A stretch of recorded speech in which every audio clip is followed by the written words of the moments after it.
Welcome to Event Experience by Bizzabo, the podcast where we bring the best and brightest event experience leaders together to share stories, tips, and lessons learned from creating some of the world's biggest events. I'm Rachel Moore, your podcast host.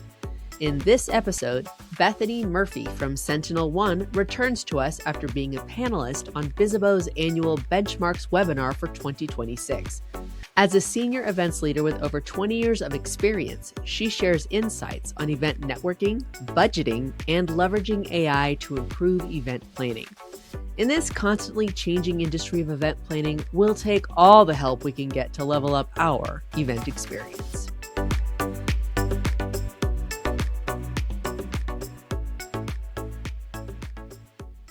I'm excited about today's guest because she is a returning guest. You have probably seen her on a webinar or two for Bizzabo, and now we're welcoming her back to expand on some of the topics we talked about there.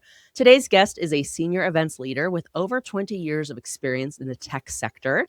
As Senior Director of Global Strategic Events at SentinelOne, she leads the strategy and execution of proprietary and Tier 1 industry events, including RSA and Black Hat, driving alignment to business goals and measurable impact. I'm very excited to welcome back Bethany Murphy to Event Experience. Bethany, thanks for joining us again. So excited to be here with you, Rachel. Me too. It's great to share screens with you always. You're awesome. And I'm excited too, because I did mention you were on a webinar. Every year we do, and I'll get more into this as we get into the guts of this interview, but we do this benchmarks webinar, and in a webinar, you've got a few panelists and you just have like very brief time, right? You've got to kind of compress everything. We've got some more time with you today, so that's going to be awesome. Before we get into all that stuff though, we'd like to do some get to know you questions. So I always ask our guests, when you're looking at you're facing a full day on the ground at an event, right? What are your go-to on the ground event day shoes that you prefer to wear? Yes, I know how I answered this last time, and I said my Golden Goose, which I've worn for years and I love, but my team and I just bought these really fun purple Hokas that we're going to be trying out for Black Hat actually in August. So we're No way. Really fun Hokas. I've never had a pair of Hokas, but I've heard they're awesome. So super excited. They look like clouds. So well, my daughter bought some Hokas after we got a recommendation from another guest on this show. I said, how about Hokas? She's like, I'm totally going to try them. And she loves them. So I think you're in for a treat. Your feet are at least in for a treat. Yeah. So. Is there anything that you're listening to, watching, or reading these days that you can't put down? And it doesn't have to be events related. Mine is not events related. I just finished the new season of Sweet Magnolias, and great show about friendship in this little town, and I love it. So I just binged the last season. I like that. I find too, sometimes I have to return to some shows that just make you feel nice inside because we need that. And so, yeah, hey, and that's a good recommendation for someone who might be looking for that kind of escape. So thank you for that. This was season 5, I think. It's a great nice, show. Nice. And is there a particular social post or maybe a piece of media or a hot take even about events lately that you found interesting? I always love Michael Dominguez from Al High. I just think he's always got his hand on the pulse, knows what's happening in the industry. He does these weekly calls that started actually in COVID, and he still does. And I join when I can, although it's hard to carve out the time. But I just think he's so great and so passionate and such an advocate for the events industry. So anything Mike says, I'm listening to. Awesome. I love hearing that kind of stuff too. I think there are times, sometimes we'll skate away into other topics and your feed starts like, hey, yep, we're going in that direction. You're like, but wait, I still need the stuff that I normally look at. And so it's always a good idea to be like, let me go follow somebody new and make sure I get their perspectives in my feed. So I appreciate that recommendation. So hopefully everybody, let's go follow Michael Dominguez. It'll be good. All right. Well, let's get into the guts of this interview and I always do. I love that the Bizzabo content team does this, where we have a webinar on a topic, and every year Bizzabo does their annual benchmarks webinar at the start of the year, close to the start of the year, really kind of trying to look at stats that are mattering, what has actually been unfolding. It's all based on surveying actual event planners and attendees. And so we're able to kind of look at that and then compare it to reality, and also our predictions for what's about to happen. So if any one of you listening missed that webinar, do go check out on Bizzabo.com. It's available. You can watch it for free on demand and, of course, see Bethany there. But Bethany is here with us right now. Some of those benchmarks were a doozy. or we're doozies, rather plural. So the fact that we're revisiting these now about halfway through the year when we're okay, where are these things going to take us is timely. So first up, we went from nearly half of organizers the year prior saying that networking was very effective. For 2026, that dipped down to just 15% of them saying that networking was being effective. That's a huge drop. It just feels like almost like it kind of fell off a cliff there, which is kind of a big deal considering networking is a big ROI point for a lot of attendees when they're deciding where they're going to be showing up for events, or even where event planners are going to bring and execute their activations and whatnot. So considering that, where is this breaking down for this year's event, and what are you seeing with regard to networking? Yes. I mean, what I would say is like everyone wants personalization, right? In everything. And so I don't think it's that networking is necessarily broken, but I think we're just not, it's under designed, right? We're not Mm, giving people the personalization. We're not matching people with the folks they want to be talking to. And look, like that takes a lot of time and energy, right? It's way easier to just throw a reception and say, find your own people. But I feel like that's not really working anymore, yeah, right? And so we really just have to find ways to facilitate, ways to staff, and really deliver the networking that people are asking to. And I don't really know how we do it, right? I think right. part of it is like, can we integrate some AI tool in our potentially our event app that, figures Right. out people's backgrounds and matches them? Like, I'm sure that exists. But I just think, the volume without the intent, like Mm, it's just not hitting the mark anymore. yeah, And again, like no clarity who should meet who, like it's not working. So I think, no. and like figure out how you can match people, potentially do smaller, maybe it's like, by industry receptions or by segment or however you can figure out how to break down your audience. Yeah, Because I do feel like those like actively hosted, the roundtables, the curated one-on-ones, like that's what people are asking for. And yeah, again, it does require more effort. for But real. Yeah. I think clearly, like from the data, it's something that planners really need to be thinking about. Yeah, it's you brought up a memory for me. I was at an event in the last year. They did a networking thing I really enjoyed. It was like around lunchtime, and this required some space, but they had round tables. But at each table, they would say like it was one particular thing. Like one might be video gamers. The other one might be Gen X, which was me. The other one might be, B2B marketers. But there was not really any kind of rhyme or reason to them. Like it was just kind of peppered all throughout. So you obviously people are, they drive in multiple lanes. So it's like they didn't have to be like, oh, well, I can only, I have to be at all these tables. They're just like, oh, what I'm feeling this one. I'll go over here. And it did let them organically kind of, okay, let me find some commonality here and meet someone I wouldn't have ordinarily known, but at least we can talk about video games or whatever, right? But you're so right, because that does take it's instead of just throwing a reception and everybody get some drink tickets and just go, I assume you're all extroverts and go Right. find your people. You Right. know, it does take more intention, like you said, to just, well, wait, we got to give them a little bit more here and put a little more effort into this so that, again, 15%, only 15% are saying that it's effective. We don't want that number. We want people to come back and keep building that network, right? Yeah. And it makes me think like a couple years ago when I was at Six Sense for our user conference, we did at registration, everyone had their, got their badge and got a lanyard. And then we had containers of all these different pins. And they were like cooking, books, outdoors, like biking. Like they were all these fun, like Yeah. not work related things, right? And then people went around and like customized their lanyard, put all these pins on, and it was just something to talk about, right? And again, not like what you do for work or whatever, but just something really fun to encourage networking. I feel like I should bring that back. You Bring should. that Well, also because it's a throwback to Office Space. Hello, that's flair. back. But no, I love that too. And again, it kind of, because I think we know we're going to talk about work eventually, right? But when you do get into that more personal stuff, that's instantly something someone's going to be passionate about, because it's like, well, that's my life, and yeah, I struggle with this, or I'm proud of this and whatever. And so, getting people together for that and that's great to just give them that visual.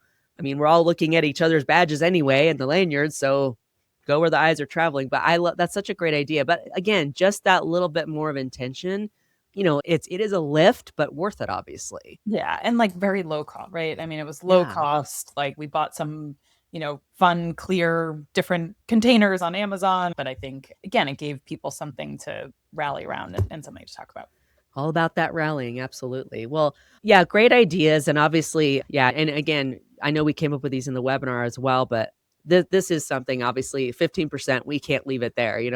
We need to strive for better when we're talking about networking, especially since it's such a main component of the events that we put together. Some additional insights from that benchmarks report relate to how event teams are actually executing their work.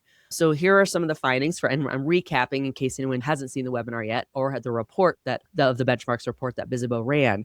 So event teams are running about 25 events a year, which makes me want to pass out but with tighter agendas. So they're running about 11.8 hours on average, 7.5 sessions per event.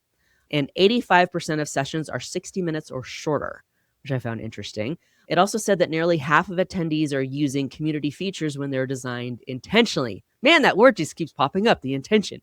Also, that most events, this was surprising, most events have 0 lead capture forms beyond registration.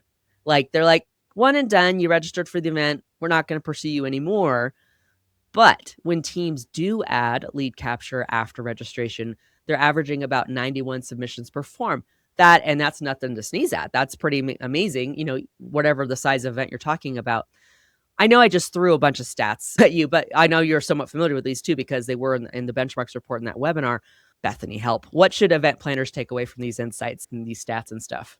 Yeah, I mean, I think for me, this really validates portfolio thinking, right? Mm, High performing teams need to stop trying to make every event do everything, right? Not every event is the same, and I say this all the time. yeah. Every event is created differently, right? For different reasons, for different audiences, and each event should have a clear role, a clear audience, and a clear outcome. So I think how this shows up in your day to day, again, is thinking about all of your events as a portfolio. What are your flagships, right? What are the few events that you're going to focus the most budget, the most effort on, the higher stakes events, and really make sure that you're driving those outcomes that you're trying to drive. And that Yeah. for us is generally pipeline, right? We sit within marketing, we're event marketers, we're trying to drive pipeline and business.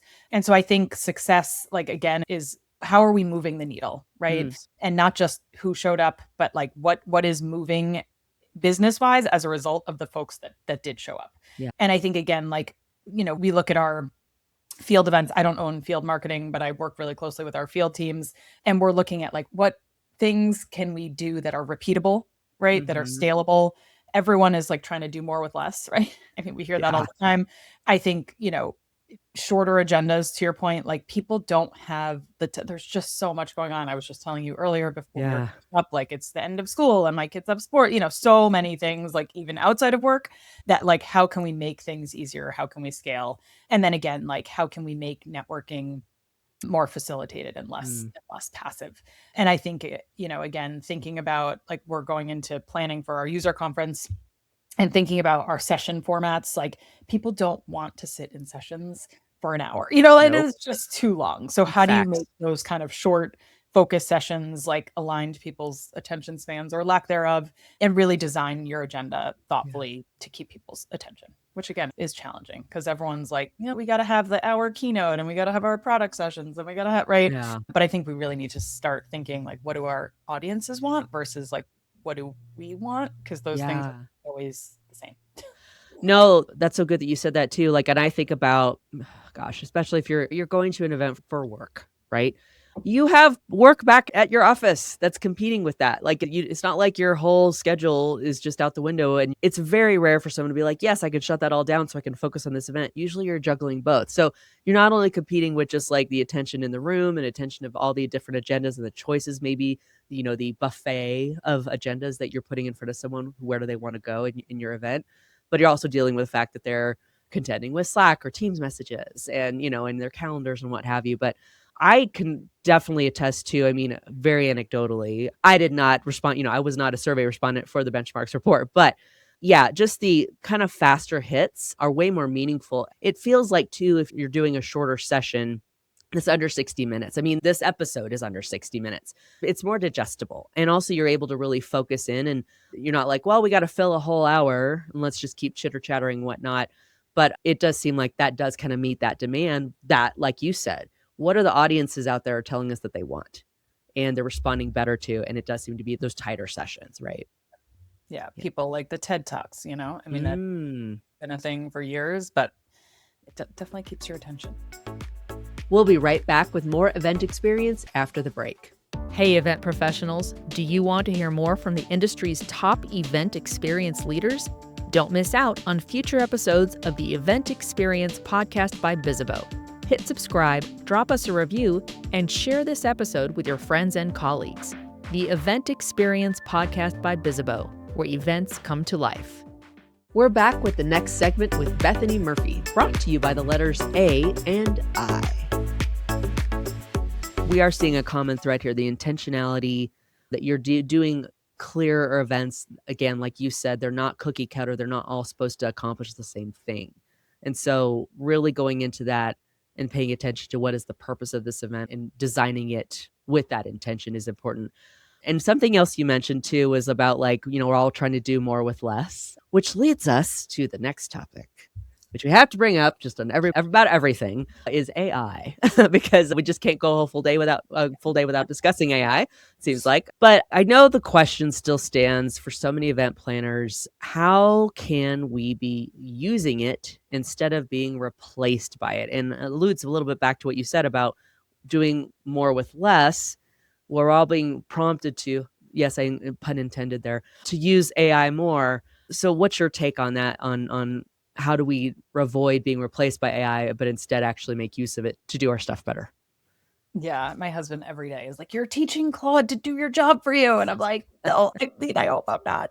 Uh, I think I hope, right, as event professionals, we're not going to be replaced by AI, right? AI isn't Yeah. going to replace creating an event strategy, but it does replace some of the friction, right? And it Yeah. does help on the operational side, the post event side. I think, how can we again use it to personalize, right? I think that's like a huge thing that I'm trying to figure out. Like, how can we Yeah. take our agenda with, 70 breakouts and say, this person works in this industry in this segment, like these are the sessions that we recommend for them, and they use these two products of ours. How can we customize and personalize an agenda?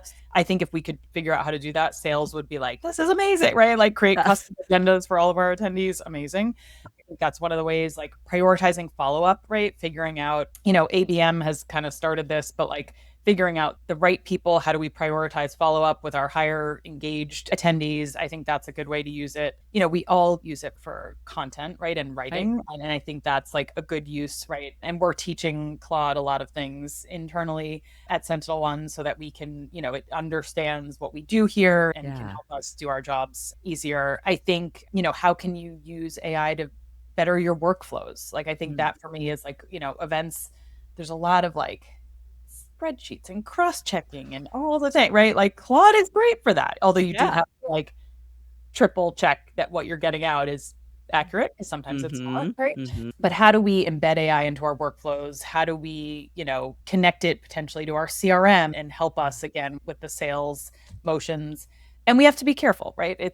We're putting a lot of data in, we're getting a lot of data out, and I think it's just making sure that is accurate before, you really can't just like copy, paste, and send. You really have to be reviewing it. So I think it's, it's scary. I think we're all just trying to figure out, and I think, again, like, I don't think AI is going to replace our jobs, but I think if we cannot use AI, someone who can will replace us, right? Yeah, absolutely. No, that's what I'm trying to like get my team to learn as much as we possibly can. It's a great point. Yeah, I absolutely correct, because I mean, we talked earlier about what our audience is looking for. Well, guess what? What are some of these companies and these brands looking for when they are trying to decide on like who's going to be, we need to compensate somebody to do our event strategy. We want to know how efficiently you're using your time, which the subtext of that is, are you using AI? And they're outright asking, like, how are you using AI? How do you know how to use it? And what are you using it for? And how is it impacting your ability to do this job and efficiency and whatnot? So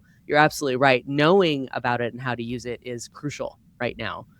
And thank you for bringing that up too about the accuracy part, because obviously it's great when you like just throw a ton of spreadsheets and data and, databases at something and be like, okay, I need you to go figure this out. which does take a lot of legwork off of your plate. But you're going to have to go back and be like, I just need to double check your work. Because yes, AI will make things up. And you'll need to be caught once. Right, exactly. Yeah, you get burned. Before we start to wrap up today too, I really want to get your insights because we talk about all these things. We talk about the events, the amount of events people are doing, spending more time, maybe being more intentional about networking. We're talking about, well, are we doing not cookie cutter events, but being more clear and, the clarity around the purpose of the different events we're doing. That all sounds great. And then even using AI, which, is supposed to be more efficient. Another through line through all of this is money, which leads to budget. And I know you have thoughts about this, and I definitely want to hear from you about it. Like, where do you land on like how we should be considering budgets and I'd love to hear whatever you're willing to share. Kind of where are you thinking about your budget and how's it impacting how you're approaching events? Yeah, I love talking about budget on a podcast webinar that I do.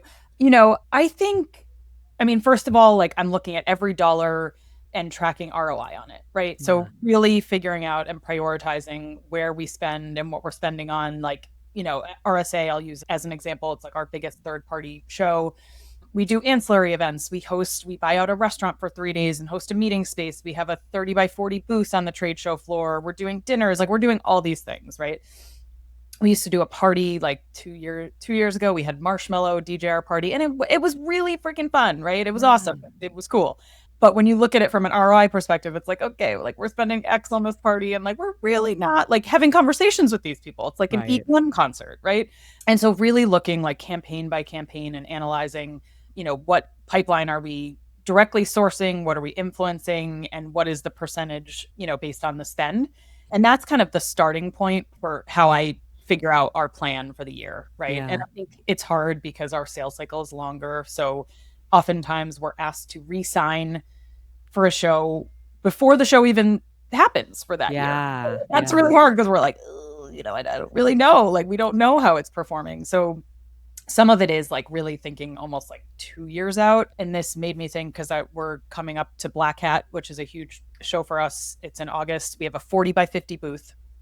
And it is so expensive to get the booth onto the show floor. Aside from the sponsorship dollars to have that space, it's I can't even say the number out loud. I mean, it is astronomical. The rigging, the labor, the internet, all the show services, right? Yeah. And so when I look at that on top of, show services costs plus sponsorship costs, it's really hard to have good ROI from that. And do we, again, is the sole purpose ROI? No, right? There's some brand awareness in there. There's, that we get, and there's other thought leadership. We have sessions as part of our sponsorship, right? So it's not the booth alone, but I think it's becoming harder and harder to justify that when you're looking at other brands and even shows now like RSA and Black Hat.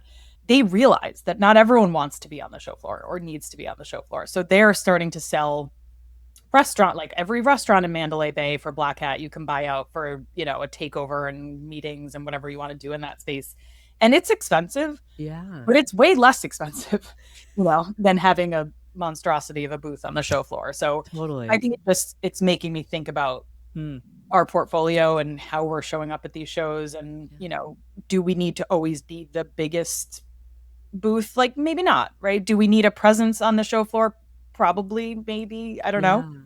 But it's just with transportation and labor and all these things, going up and up, and our budget's really not, right? Generally staying pretty flat. I think we just really need to look closer at, what we're doing and how we're spending money. And that goes back to prioritizing and not doing so many, right? Doing fewer higher quality events, right? And putting our time there. So I think it's really hard with rising costs to manage that and manage executive expectations, year over year, them wanting more and cooler and better. And it's but everything is more expensive. So, I feel like we could do a whole podcast episode about executive expectations and how event planners have to actually, that's a really good idea. We should do that because it's how do you navigate that? I mean, reporting alone on what was the ROI on this event and how did we do?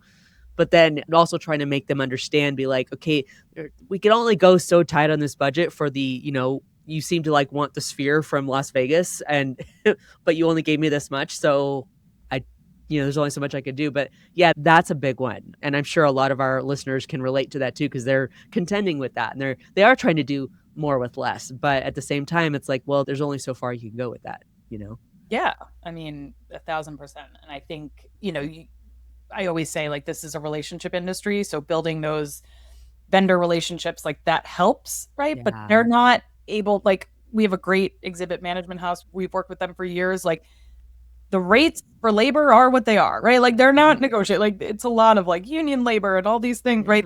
Even vendors can't control. So I think again, and like knowing, like I started here, I hadn't done a 40 by 50 trade show booth ever in my like 25-year career. Like I was like, oh my God, that's how much it costs to get this other, like mind blown.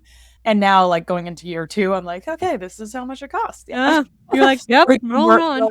We're now like still estimating, and we're estimating like a 10 to 15% year over year increase in show services. And that's pretty significant when you're spending hundreds of thousands of dollars. It is. Wow. Being aware and like planning for that, I think is really important. Well, yeah, absolutely. It's the budget is where we all start and stop, and it's like, we're waiting to hear what it's going to be and know what it can be. And that's what's able to set the stage for us to set the stage, actually, literally. But no, I appreciate that. This has all been great, and really appreciate, you going through this with us too, because it's always great to like, we kind of skim the surface in these webinars we do, but then we're able to dig deeper into all this stuff. And great too to hear about your passion especially about budget. So everyone, make sure you do follow Bethany, like wherever she's like speaking about this, because and we'll have to have you back on. I mean, when is budget not a good topic to talk about? That it's always that like, we know we need to talk about it, but it's very necessary because it's on everybody's mind. Well, Bethany, as we wrap up with you, the final easiest question of all, where can our listeners find and follow you online, especially if like learn all these places where you're talking about budget and events and stuff like that? LinkedIn. I don't know, sometimes my LinkedIn email is like a black hole, but I try really hard. I just sometimes can't keep up with it, but LinkedIn.